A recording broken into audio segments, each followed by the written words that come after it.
السلام علیکم ورحمۃ اللہ وبرکاتہ۔ نہایت ہی قابل احترام برادران اسلام، سامعین، ناظرین اور قابل احترام خواتین اسلام، آپ کا میزبان اعجاز احمد نیروی پروگرام تعلیمات کے ساتھ آپ کی خدمت میں حاضر ہے۔ اسلام چینل اردو کا یہ پروگرام تعلیمات اسلامیہ پر مشتمل ہوتا ہے اور اس پروگرام میں آپ کے نالج میں اضافے کی کوشش کی جاتی ہے۔ ہمارے اس پروگرام میں تعلیمات اسلامیہ کے تحت حضور نبی اکرم صلی اللہ تعالیٰ علیہ وآلہ وسلم کے لائے ہوئے دین اسلام، شریعت مطہرہ اور جو دینی تعلیمات ہیں ان کی بے شمار شاخیں ہیں۔ ان میں فقہ ہے، اصول فقہ ہے، اس میں قرآن پاک ہے، اس کی ٹرانسلیشن ہے، حدیث پاک ہے، اور اسی طرح قرآن پاک کی تفسیر ہے، اور اسی طرح پھر تاریخ آتی ہے۔ تو جب ہم دین اسلام کو سمجھنے کی کوشش کرتے ہیں تو دین اسلام کو سمجھنے کے لیے ہمیں سب سے پہلے کچھ مبادیات ایسی ہیں جن کا سمجھنا ضروری ہوتا ہے۔ تو الحمدللہ ہمارے اس پروگرام کی وساطت سے آپ کو مبادیات دین سمجھنے کا موقع ملتا ہے۔ آپ حضرات اپنے فون کالز کے ذریعے ہمارے اس پروگرام میں شمولیت اختیار کر سکتے ہیں اور کوئی بھی سوال جس کا آپ جواب جاننا چاہیں وہ سوال پوچھ کر آپ اپنے علم میں اضافے کا باعث بن سکتے ہیں۔ اور جس طرح آپ اپنے علم میں اضافے کا باعث بنیں گے، اسی طرح وہ بے شمار ہمارے سامعین و ناظرین جو سوال نہیں کر سکتے لیکن ان کے علم میں بھی اضافہ ہو جاتا ہے۔ یہ ایک تعلیم اور تعلم کا سلسلہ ہے اور اس کو آگے بڑھانے کے لیے اسلام چینل اردو کی یہ ایک عمدہ ترین کاوش ہے، اور اس کاوش پر الحمدللہ کہ آج تک جو فیڈ بیک ملتی ہے اس میں بہت سارے لوگ جو ہے وہ اس سے اپنے علم میں اضافہ کرتے ہیں۔ ناظرین و سامعین محترم، یہ مہینہ جس کو ماہ محرم الحرام کہا جاتا ہے، اس ماہ محرم میں یہ حرمت والے مہینوں میں سے پہلا مہینہ ہے۔ اللہ تبارک و تعالی نے قرآن پاک میں ارشاد فرمایا کہ جو حرمت والے مہینے ہیں وہ یعنی حرمت والے مہینے جنہیں بزرگی والا مہینہ کہا جاتا ہے، عظمت والا مہینہ، تو وہ 4 ہیں۔ ان میں سے 3 مہینے ساتھ ساتھ میں آتے ہیں اور ایک مہینہ اکیلا ہے اور اس کو ماہ محرم الحرام کہتے ہیں۔ تو ماہ محرم الحرام کی بہت سارے فضائل، بہت ساری فضیلتیں ہیں۔ اس مہینے میں بہت سارے ایسے کام ہوئے جن کی وجہ سے یہ مہینہ حرمت والے مہینوں میں شامل ہوا۔ اور تاریخ اسلام میں حضور نبی رحمت صلی اللہ تعالیٰ علیہ وآلہ وسلم آپ جب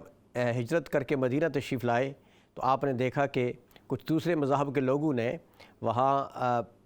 10 محرم الحرام کا روزہ رکھا تھا۔ تو آپ نے پوچھا کہ یہ کیا ہے؟ تو انہوں نے کہا کہ یہ ہمارے شاعر میں شامل ہے کہ ہم 10 محرم کا روزہ رکھتے ہیں۔ حضور نبی اکرم صلی اللہ تعالیٰ علیہ وسلم نے بھی روزہ رکھا اور پھر آپ نے فرمایا کہ آئندہ سال اگر میں رہا تو میں اس کو 9 اور 10 محرم کو روزہ رکھوں گا۔ تو اس روزے کو فرضیت کی اہمیت تو حاصل نہیں ہے، مقام فرضیت تو حاصل نہیں ہے، لیکن یہ جو نفلی روزے ہیں ان میں سے سب سے اعلیٰ اور عرفہ ترین روزہ ہے۔ اور اس کے علاوہ اس ماہ محرم الحرام میں اور بے شمار ایسے واقعات ہیں جن واقعات کی روشنی میں یہ مہینہ بڑی حرمت والا اور پاکیزگی والا ہے۔ روایات میں سے یہ بھی ملتا ہے کہ جب قیامت برپا ہوگی تو وہ بھی محرم الحرام کی 10 تاریخ ہوگی، جمعہ کا دن ہوگا، اور اس حوالے سے اس ماہ مبارک کو بڑی اہمیت حاصل ہے۔ لیکن تاریخ اسلام کا ایک ایسا واقعہ ہے جس واقعہ نے اس مہینے کو ایک نئی جہت عطا کر دی، وہ ہے واقعہ کرب و بلا۔ واقعہ کرب، اور آج کا ہمارا عنوان اور آج کا ہمارا موضوع بھی واقعہ کرب و بلا کے حوالے سے ہے کہ اس کے اثرات کیا پڑے، واقعہ کربلا کے تاریخ اسلام پر اثرات کیا مرتب ہوئے۔ آج کا ہمارا عنوان بھی یہی ہے۔ واقعہ کربلا کیا تھا کہ حضور نبی رحمت صلی اللہ تعالیٰ علیہ وآلہ وسلم کی پیاری بیٹی سیدہ فاطمہ زہرا رضی اللہ تعالیٰ عنہ، حضرت سیدہ فاطمہ زہرا رضی اللہ تعالی عنہا کے لخت جگر حضرت سیدنا امام علی مقام امام حسین رضی اللہ تعالی عنہ میدان کرب و بلا میں آپ شہید کیے جاتے ہیں۔ اس کا بڑا تاریخی پس منظر بھی ہے، بہت سارے واقعات بھی ہیں۔ تو ان کی شہادت ایک ایسی شہادت ہے کہ آج دن تک امت مسلمہ نے اس پر جتنے آنسو بہائے، جتنا درد اور جتنی کوفت محسوس ہوئی کہ خاندان نبوت کے ساتھ جو ظلم کیا گیا، یہ ایسا کہیں نہیں ملتا۔ لیکن اس میں کچھ خودداری، کچھ غیرت ایمانی، کچھ حمیت اسلامی کے درس بھی ملتے ہیں، جس سے امت مسلمہ سبق لے کر آگے بڑھ سکتی ہے۔ آج کے ہمارے پروگرام کے گیسٹ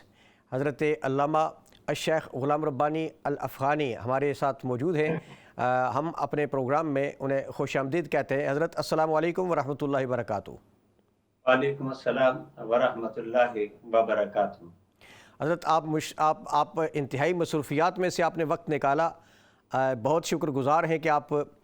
گوناگوں مصروفیات میں سے میرا خیال اب بھی آپ سفر میں ہیں اور اس کے باوجود آپ نے وقت نکالا، ہم آپ کے شکر گزار ہیں۔ میں آپ کی محبتیں، جب آپ نے ارشاد فرمایا تو میں موٹر وے سفر میں تھا، تو اپنے ہمارے انتہائی عزیز اور محترم جناب علامہ قاری خلیل احمد حقانی صاحب، میں ان کو کہا کہ میں آپ کے گھر تھوڑی دیر کے لیے اسٹاپ کروں گا تاکہ آپ کی زیارت بھی ہو جائے اور یہ پروگرام بھی ہو جائے۔ تو میں اس وقت حالت سفر میں ہوں اور مسافر ہوں، ان کے گھر میں اسٹاپ کر کے آپ سے ہم کلام ہوں۔ اللہ تبارک و تعالی آپ کی اس پروگرام کا جو خوبصورت عنوان ہے اور اس حوالے سے آپ سب کی کاوشیں قبول فرمائے۔ ماشاءاللہ۔ حضرت چونکہ ابھی ماہ محرم الحرام ہے اور واقعہ کربلا جو ہر سال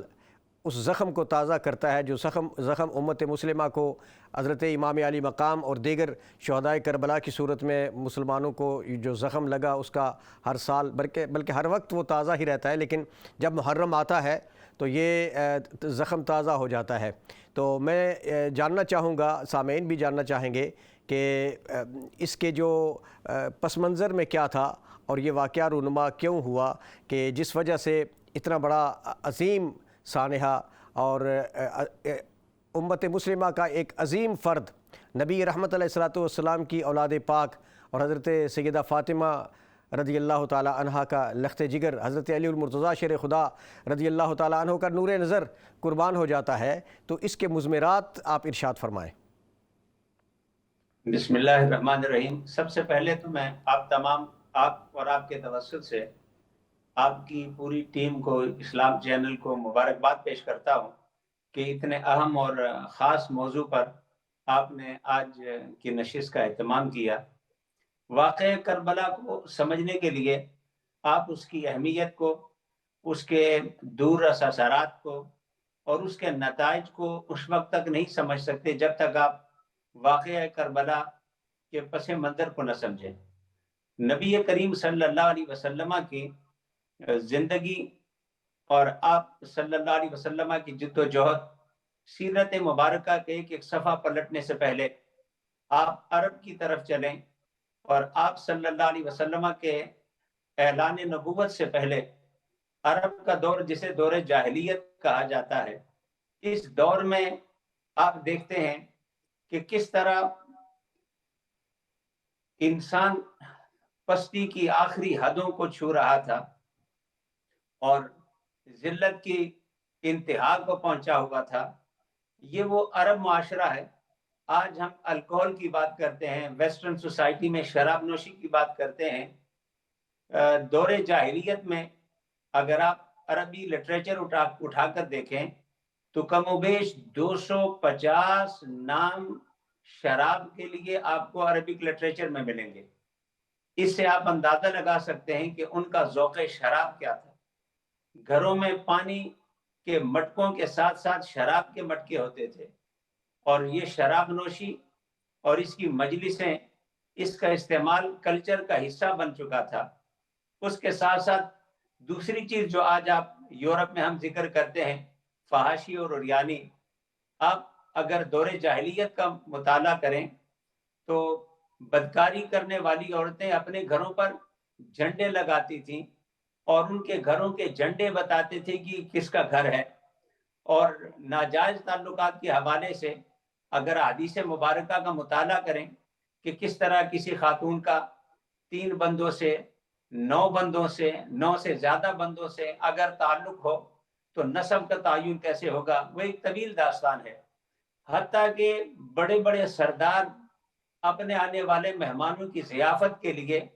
اور ان کے قریب ہونے کے لیے اپنی وجاہت کے اظہار کے لیے عورتوں کو پیش کرتے تھے. لونڈیاں اور باندیاں اس حوالے سے رکھتے تھے. اور تاریخ میں عبداللہ بن ابی جہاں نفاق کے حوالے سے پہچانا جاتا ہے، وہاں اس کردار کے حوالے سے بھی آپ اس سیرت کا مطالعہ کریں اور تاریخ کا مطالعہ کریں کہ کس طرح عورتوں کی تذلیل ہوتی تھی، بچیوں کو زندہ درگور کیا جاتا تھا. طاقت واحد ذریعہ تھا حصول عزت کا، دولت و ثروت یہ ذریعے تھے معاشرے میں اعزاز اور اکرام کے. یہ پورا جاہلیت کا ایک سیاہ باب ہے جس کے خلاف نبی کریم صلی اللہ علیہ وسلم اٹھے اور غار ہرا سے اتر کر آپ نے فرمایا لا الہ الا اللہ تفلحون. یہ لا الہ الا اللہ فقط ایک میسج نہیں تھا بلکہ اس پورے نظام کے خلاف اعلان بغاوت تھا. اسی لیے میں اکثر دوستوں کو کہتا ہوں کہ اگر صرف لفظ ادا کرنے ہوتے تو ان عرب کے بڑے بڑے سرداروں کے لیے یہ لفظ ادا کرنا کوئی مشکل نہ تھا، لیکن چونکہ وہ اہل زبان تھے وہ لا الہ الا اللہ کے مفہوم کو جانتے تھے کہ یہ لا الہ الا اللہ وحدہ لا شریک کی وحدانیت کا اقرار حقیقت میں ہمارے پورے سسٹم کے خلاف اعلان بغاوت ہے، ہمارے کلچر کے خلاف اعلان بغاوت ہے، ہمارے رسم و رواج کے خلاف اعلان بغاوت ہے، ہمارے طور طریقوں کے خلاف اعلان بغاوت ہے. جی ہم نے نفس پرستی کے اور ہوس رانی کے جتنے نت نئے طریقے ایجاد کیے ہیں ان ساروں کے خلاف لا الہ الا اللہ اعلان بغاوت ہے. اور اس مفہوم کو سمجھتے ہوئے انہوں نے صادق امین کہنے والے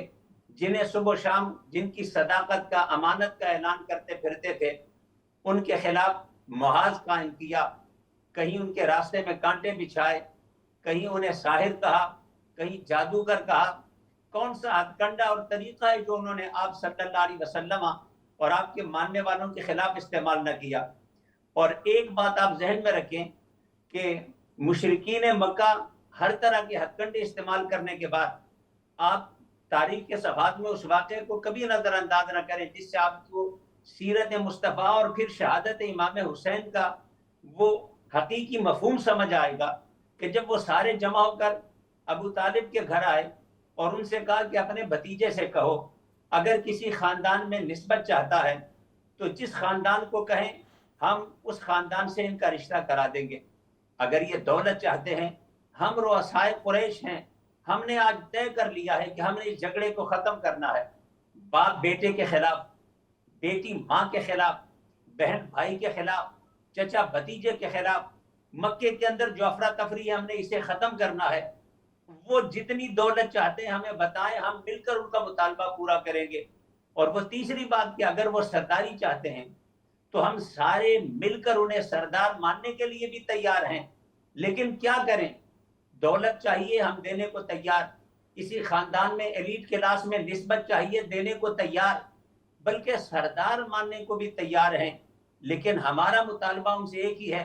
کہ یہ لا الہ الا اللہ کا پیغام چھوڑ دیں. کعبے میں 360 بت ہیں، ایک کا اضافہ ہو سکتا ہے. ہمارے معبودان باطلہ کے ساتھ سمجھوتا کرنا ہوگا، یعنی بالفاظ دیگر جو سسٹم چل رہا ہے اس کو چیلنج نہ کریں، جو ہمارے طور طریقے ہیں ان کو چیلنج نہ کریں، جو ہمارے رسوم و رواج ہیں جو ہم نے وضع کیے ہیں، جو صرف ہمیں ہماری سرداری کو، ہمارے نظام اور ہماری شان کی بقا کے ضامن ہیں، سسٹم کو چیلنج نہ کریں. تو حضور نے اس وقت کیا جواب دیا؟ آپ صلی اللہ علیہ وسلم نے فرمایا کہ میرے چچا جان آپ ان کو بتا دیں کہ اگر یہ میرے ایک ہاتھ پہ سورج اور دوسرے پہ چاند لا کر رکھ دیں میں اس دعوت حق کو پھیلاتا رہوں گا، یا یہ حق کا پرچم بلند ہو کر رہے گا، یا محمد کی جان اس راستے میں چلی جائے گی. یہ مجھے کیا لالچ دیتے ہیں؟ میں ان کی اس لالچ اور ان کے خیال میں جو سمجھتے ہیں کہ لوگ دولت زر اور زمین کے لیے کاوشیں کرتے ہیں، ان کے خیال میں شاید یہ زر کا مسئلہ ہے، شاید یہ زن کا مسئلہ ہے، شاید یہ زمین کا مسئلہ ہے، مگر وہ اور ہیں جو زن اور زمین کے لیے لڑتے ہیں۔ میرا پیغام اس پورے نظام کے لیے ہے۔ اب وہ نظام جاہلیت کا جس کے لیے حضور نے ہجرتیں کی، مکہ مکرمہ کو چھوڑا، صحابہ کرام کی قربانیاں دی، پھر صرف باتوں تک نہیں، سازشوں تک نہیں، آپ کی قتل کی سازش تک نہیں، جس رات کی تاریکی میں آپ نکلے، آگے بڑھ کر آپ مدینہ میں دیکھیں کہ ریاست مدینہ قائم ہوئی ہے، لیکن مشرکین مکہ اور دشمنان اسلام جو سمجھتے تھے کہ ہمارے نظام اور ہمارے سسٹم کے خلاف یہ خطرہ ہیں، مدینہ میں سکون سے رہنے نہ دیا۔ معرکہ بدر دیکھیں، معرکہ احد دیکھیں، غزوہ حنین دیکھیں، یہ ساری چیزیں کیا بتاتی ہیں کہ رسول اللہ کا پیغام اس سسٹم کے خلاف تھا، اس رواج کے خلاف تھا، اس نظام کے خلاف تھا جس میں بندہ خدا کا بھی باغی تھا اور انسانیت بھی سسک رہی تھی۔ آپ صلی اللہ علیہ وسلم جو نظام لے کر آئے، اس کے سادہ خد و خیال کا کیا تھے؟ سادہ خد و خیال اگر ہم بیان کریں، وہ سرداری نظام میں جہاں پر نفس اور شہوتوں کا رواج تھا، آپ نے سادہ فلسفہ دیا، ان الحکم الا للہ، نہ میری چلے گی نہ تیری چلے گی، نہ کسی بو لہب کی چلے گی نہ بو جہل کی چلے گی، ان الحکم الا للہ، نظام میرے رب کا ہوگا، مالک وہی ہے، نظام بھی اس کا چلے گا۔ اور پھر جب تم زمین پر اقتدار حاصل کر لو گے تو کیا کرو گے؟ لوگوں کو غلام بناؤ گے، لوگوں کو اپنی عبادت پر مجبور کرو گے، اپنی مرضی کے نظام جاری کرو گے؟ فرمایا نہیں، الذین مکناہم فی الارض اقاموا الصلاۃ وآتوا الزکاۃ وامروا بالمعروف ونہوا عن المنکر، ہم جب انہیں زمین پر اقتدار دیں گے تو یہ رب کے مطیع بندے بن کر رہیں گے۔ اقامت صلاۃ یعنی ان کا وجود بھی خدا کے آگے جھکا ہوگا، ایتاء زکوٰۃ ان کا مال بھی اللہ کی رضا کے مطابق خرچ ہوگا، اور امر بالمعروف اور نہی عن المنکر کا سادہ ترجمہ یہ ہے کہ جو معاشرے کے لیے خیر اور بہتر ہے اس کو کریں گے، جو انسانیت اور معاشرے کے لیے برا ہے اس سے اپنے دامن کو بچائیں گے۔ اب اتنا خوبصورت نظام آپ صلی اللہ علیہ وسلم کا وہ خوبصورت ارشاد جو ہشام کو نے بیان کیا کہ اشہد انی لسمعت رسول اللہ صلی اللہ علیہ وسلم، کہ میں نے نبی کریم صلی اللہ علیہ وسلم کو سنا، ان اللہ یعذب الذین یعذبون الناس فی الدنیا، وہ لوگ جو چھوٹی چھوٹی باتوں پر لوگوں کو اذیتیں دیتے تھے، تکلیف دیتے تھے، ان کے جسم کو درخت کی شاخوں سے باندھ کر پھر پوری شدت سے چھوڑتے تھے، ان کے جسم کے اس طرح انگ انگ جدا ہوتے تھے جس طرح کپڑے کو پھاڑ کر اس کے چیتڑے نکال دیے جائیں، اس ظلم کے معاشرے میں فرمایا کہ حضور نے فرمایا کہ اللہ تبارک و تعالی اس شخص کو عذاب دے گا جو زمین پر انسانیت کے لیے عذاب کا باعث ہوگا۔ اب اس خد و خال کے ساتھ جو نظام مصطفیٰ نے دیا تھا، اس کے لیے کتنی قربانیاں، کتنی تکلیفیں، کتنی اذیتیں صحابہ نے برداشت کی، آپ صلی اللہ علیہ وسلم نے برداشت کی، ہر اذیت اور ہر تکلیف اس نظام کے لیے برداشت کی، اور پھر خلافت راشدہ نے اسے آگے بڑھایا۔ اس نظام ریاست مدینہ کے ثمرات کو حجاز کی وادی سے نکال کر، عرب کے صحراؤں سے نکال کر افریقہ تک پہنچایا، یہاں مکران کے ساحلوں تک پہنچایا، بدوؤں سے نکال کر مشرق و مغرب کا کوئی کونا ایسا نہ تھا جہاں تک اس لا الہ الا اللہ کے بدلے ہوئے نظام کی برکتوں سے کائنات کو آشنا نہ کیا۔ اب اگر شہادت امام حسین کو سمجھنا ہے تو کربلا کے میدان میں بھی حسین کے لیے فیصلہ کرنا تھا کہ وہ نظام جس کے لیے میرے مصطفیٰ نے ہجرتیں کی، وہ نظام جس کے لیے صدیق اکبر میدان کارزار میں اترے، فاروق اعظم میدان کارزار میں اترے، عثمان ذوالنورین میدان کارزار میں اترے، میرے بابا جان میدان کارزار میں اترے، جس کو بقا دیتے دیتے حضرت عمر بن خطاب جیسا جلیل القدر صحابی رسول اللہ کے محراب میں جام شہادت نوش کرتا ہے، جس نظام کے دفاع کے لیے رسول اللہ کا صحابی خلیفۃ المسلمین عثمان غنی رضی اللہ تعالیٰ عنہ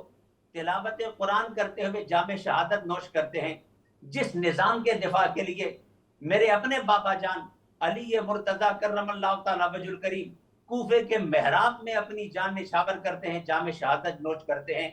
آج پھر سے باطل سے سمجھوتا کر کے اسے لپیٹ کر پھر سے انسانیت کو گمراہ کرنے کی کوشش کی جا رہی ہے. پھر سے تخت پر یزید بیٹھ کر قیصر و کسریٰ کی پرانی یادوں کو تازہ کرنا چاہتا ہے. امام حسین کو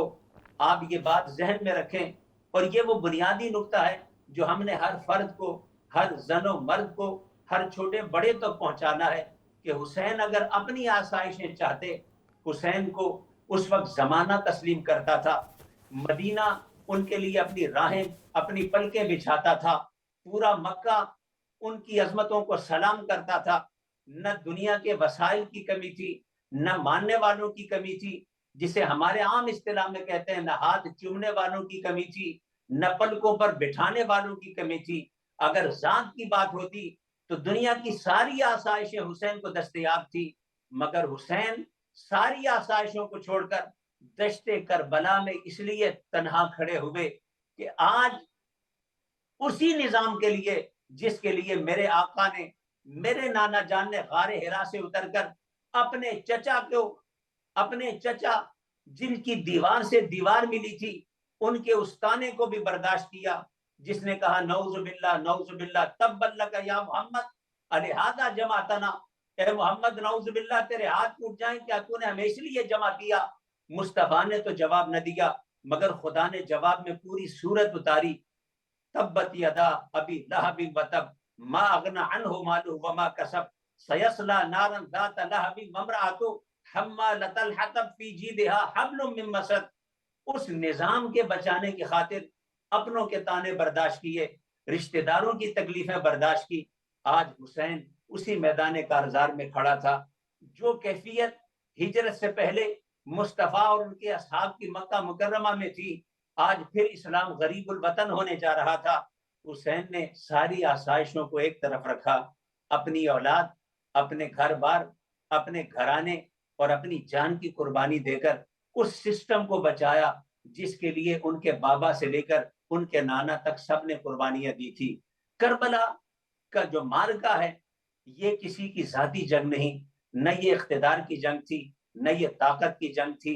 نہ یہ حکمرانی کی جنگ تھی. اسے بعض بدبختوں نے حکمرانی کی جنگ قرار دے کر، شہزادوں کی جنگ قرار دے کر، فقط حصول اقتدار کی جنگ قرار دے کر اس کی اہمیت کو کم کرنے کی ناپاک کوشش کی ہے. مگر جن کے سینے عشق مصطفیٰ سے روشن ہیں، جو اسلام کی حقیقت اور اسلام کے پیغام سے واقف ہیں، وہ سمجھتے ہیں کہ اسلام زندہ ہوتا ہے ہر کربلا کے بعد. معرکہ کربلا اور اس کے اثرات 1400 سال تک اس لیے باقی ہیں. آج بھی حسین کو اس لیے یاد کیا جاتا ہے، آج بھی کربلا کا تذکرہ اس لیے ہوتا ہے، اور ہزاروں لاکھوں کوششوں کے باوجود، سازشوں کے باوجود، جس طرح یزید حسین کا سر کربلا میں کاٹ کر بھی پیغام حسینی کو نہ مٹا سکا، 1400 سال کی سازشوں کے باوجود آج تک کربلا کے پیغام کو نہ مٹایا جا سکا. اس لیے نہیں کہ وہ اقتدار کی جنگ تھی، وہ طاقت کی جنگ تھی، اس لیے کہ اس سسٹم کی جنگ تھی جس کے لیے غار ہرا سے اتر کر محمد مصطفیٰ، صحابہ اصحاب مصطفیٰ اور جانثاران مصطفیٰ نے قربانی دی تھی. آج اسلام جس پوری آب و تاب کے ساتھ آپ کو اور اس کا شجر ثمربار اپنی تمام تر تازگیوں کے ساتھ نظر آ رہا ہے، اس کی بنیادوں میں حسین کا خون ہے، حسین کی آل کا خون ہے، حسین کے بچوں کا خون ہے، ننھے علی اصغر کا خون ہے، ہم شکل مصطفیٰ علی اکبر کا خون ہے، اور اپنے بھائی کی نشانی قاسم کا خون ہے، اہل بیت کا خون ہے، جانثاروں کا خون ہے. انہوں نے اپنے خون سے اس شجر اسلام کی آبیاری کی ہے، اور آج 1400 سال گزرنے کے باوجود بھی الحمدللہ ہم اسلام کے اس شجر کے سائے میں بیٹھے ہیں. یہ دین قربانیوں کا دین ہے. حسین کا پیغام یہ تھا کہ لوگوں، جب سسٹم کی بات آئے تو کبھی سسٹم پہ کمپرومائز نہ کرنا، جب کبھی نظام پر بات آئے کبھی نظام پر کمپرومائز نہ کرنا. جان تمہاری، مال تمہارا، اولاد تمہاری، یہ ساری حرمتیں اپنی جگہ، لیکن سسٹم بچے گا تو تمہاری عزتیں بھی محفوظ ہوں گی، تمہارے نام بھی ہوں گے، تمہاری شانیں بھی ہوں گی. سسٹم ہی نہ رہا تو نہ تمہارا نام رہے گا نہ شان رہے گی۔ اقبال نے اسی لیے کہا تھا کہ رمز قرآن از حسین مختم ز آتش، یعنی میں نے قرآن کی تفسیر کو حسین سے سیکھا ہے۔ سر ابراہیم و اسماعیل بود یعنی اجمال را تفصیل بود، فرمایا کہ جو قربانی جس کا آغاز حضرت ابراہیم علیہ السلام نے کیا تھا اور اللہ کی رضا کے لیے، جس طرح اسماعیل علیہ السلام رب کی رضا پر راضی ہو کر کہے تھے ستجدنی انشاءاللہ من الصابرین، فرمایا وہ اجمال تھا، اس کی تفصیل اگر تم نے دیکھنی ہے تو کربلا میں دیکھو۔ اور اقبال نے اسی لیے کہا کہ امام حسین کے حوالے سے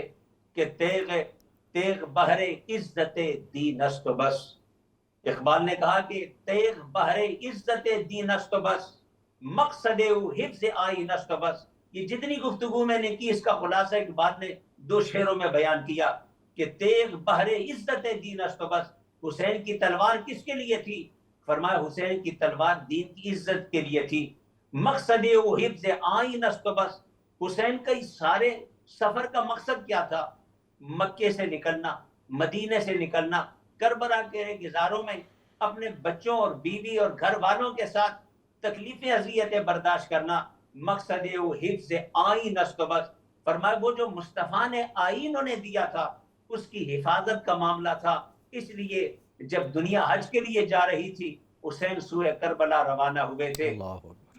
وہ سادہ لفظوں میں حضرت علامہ اقبال نے امام حسین کے پورے سفر کو، ان کے پورے قافلے کو اور ان کی قربانیوں کو بیان کیا، اور آخر میں فرمایا خون او تفسیر ہی اسرار کر، آبی درا بیدار کر۔ کہا لوگ تقریروں سے بیداری پیدا کرتے ہیں، لوگ تحریروں سے بیداری پیدا کرتے ہیں، لوگ کاغذوں کا سہارا لیتے ہیں۔ حسین تیری عظمتوں کو سلام کہ تو نے قلم کے بجائے اپنی سر کو نیزے پر چڑھا کر یہ پیغام دیا، سیاہی کے بجائے خون کی سرخی سے یہ پیغام دیا، اور کسی کاغذ پر لکھنے کے بجائے کربلا کے سینے اور ریگزاروں میں اپنے خون سے لکھ کر تو نے صبح قیامت تک قربانی کی لازوال داستان کے پیغام سب کر دیا۔ ماشاءاللہ حضرت آپ نے بڑے خوبصورت انداز میں واقعہ کربلا کے پس منظر کو بیان فرمایا ہے۔